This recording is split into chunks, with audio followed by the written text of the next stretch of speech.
So still on that matter, so these two words I've realized in English, right? The words shit and fuck. Excuse me. Shit and there's this other one. Could be used in various situations and could mean it's sort of like the blank. There's this thing in Scrabble. There's a blank piece, like which can mean anything. The blank tile on Scrabble, yeah. Exactly. It can mean anything, right? So sometimes you can say I'm the shit, which sort of means like I'm the real deal, and say oh shit, like, or say, and the same happens with the F word, right? So how do you think? What was the explanation for that? Let me ask you that. So that's pretty cool, and in fact Netflix did a very cool documentary on it very recently as well. Oh, okay. The history of swear words. It's narrated by Nicolas Cage, and they really take you through like each big swear word throughout the history in the 6 episodes. So you can probably look at it anyway. But yeah, so fucking shit. Okay. So swear words are pretty interesting. None of them start out as swear words, because why would language have like a dedicated swear word vocabulary? You have like a word which has like a possibly negative meaning, and it sort of goes through the trajectory of intensifying that meaning, and then eventually becoming a word which is like very reserved for like bad contexts. And once it's too overused, it sort of comes back to the language as a very normal word, and it's being used everywhere. Let's talk about like, let's say shit, right? So it was originally used for talking about things that you basically do in the washroom. Fecal matter, pretty much, yeah. Fecal matter, yeah, exactly. But even before this, it was used for something entirely different. I think it was used for some kind of area which was dug out or something. I'll have to look up the exact history. But it was used, for something else entirely right before this. Now, because fecal matter is something that a lot of cultures disregard, they feel that it's unhygienic, it's something to look down upon. Sure. It gained a notoriety of being a negative word.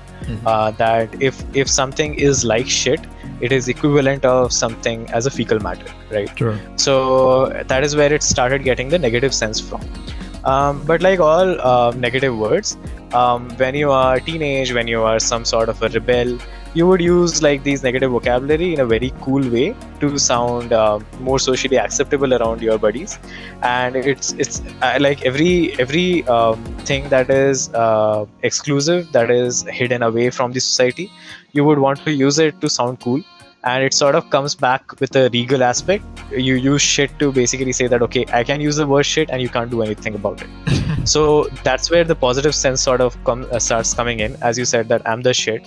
So there, I'm the shit. The positive sense came in through this sort of camaraderie between like teenagers and other people who would like rebel against the system, to reclaim that word and say that, okay, this word is something that we will use to sound cool. Where you use it to say that, okay, this is fecal matter, we'll stay away from it. I'll use it to say that, okay, no, I'll do whatever I want. So this is the sort of thing that all of these swear words go through.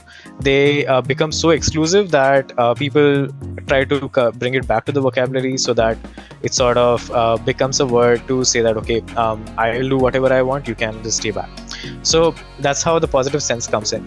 Now, if you see, the word fuck is more grave than the word shit in terms of like sweariness. And you can keep increasing the sweariness and reach some other swear word.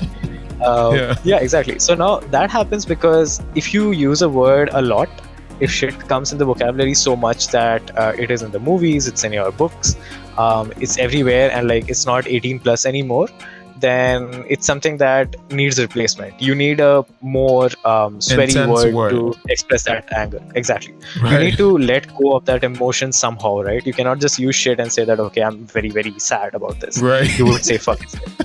So yeah, I mean, these words get like recycled all the time.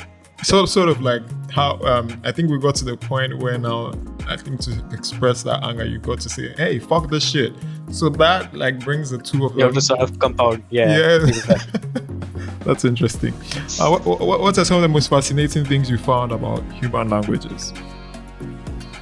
What's the most fascinating thing? So okay, I mean, the biggest thing is that language is pretty colorful. You can do a lot of things with languages. You can, I can just say things out of order and it'll also be fine. In some other language, they might not even have a structure whatsoever. In some languages, you have like 5 vowels and like 5 consonants maybe, and you can create an entire language out of it. So it's a very colorful tool. It's not restrained by anything. Right. So there are things like religion, which have like a very very fixed set of rules which it has to adhere to. But a tool like language in the society is something which is very, very flexible. It can be also used to do a lot of things, as we talked about. It can obviously impact culture, but it can also be used to create humor. It's a sort of expression that convey by laughing out loud, but you can also do that by LOLs. So you just type out Lamau and you have a smile on somebody else's face, right? You don't need to do an entire joke, you can just type out that expression. So it's pretty colorful. Like, you can do a lot of things. It can it can be a lot of things. Different languages have different structures, as I said, but more importantly, I think that languages have as we talked about, they have an interlinkage with culture, right? They also are interlinked a lot with how we think about things.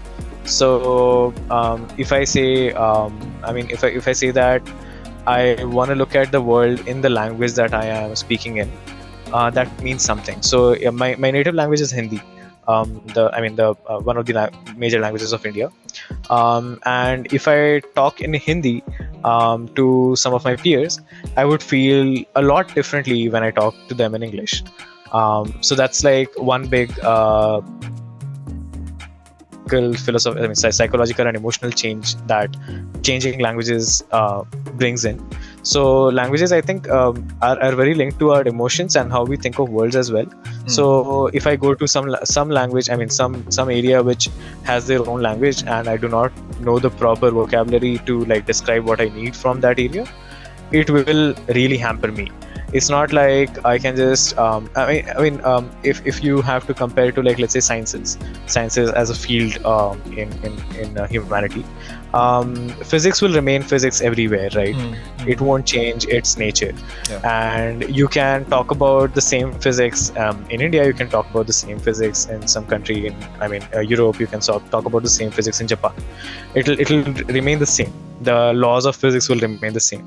But if I go to Japan, let's say, I'll have to immerse myself in their culture to understand what's happening with their language and to really communicate what I want to talk about. So if I want to say that, okay, I want vegetarian food, I cannot be disrespectful and say that, okay, I don't want meat, because it might be very integral to their culture. It's language is a lot of like sword fighting, immersing oneself, somebody into like the culture and so on. So what? Let me ask you this: what language do you think in? What are your thoughts? What language are your thoughts normally in? So it was initially in Hindi, and now it's sort of in a code mix situation. Code mix is a word, in linguistics, which is used to refer to like where you are like switching between 2 languages in the middle of a sentence. So if I'm talking to you in your native language, and if I ask you to describe your day, you would say that, whatever in native language, you would say that I wake up. You would probably use the word brush, because you might not have the word brush in your native language. Do you? Yeah, we do. I do. And would you say that more often than the English word brush? It depends on the context. It depends on who is asking. Got it. What about tweeting? Do you tweet? Tweet? Or, are you on any? Yeah. Tweet, like Twitter? Yeah. I rarely tweet. Are you on any social media whatsoever? Yes, I'm on Instagram, I'm on TikTok. So when you say that, okay, I woke up, I watched some reels, you cannot like literally do it in any other language. You have to say the word reels, right? You said if I do, I didn't get the last part of what you said. Oh, so if you wake up and you watch reels and you're trying to describe that to me. Reels. Okay. Yeah. You'll have to use the word reels, right? Yes, I would have to use the word reels, yes. Exactly. So, there are a lot of vocabulary items which have like sort of made their permanent place in the language. So in Hindi, there is a word for like brushing the teeth, but that's very rarely used nowadays. Like anybody I asked for their day would just say brush.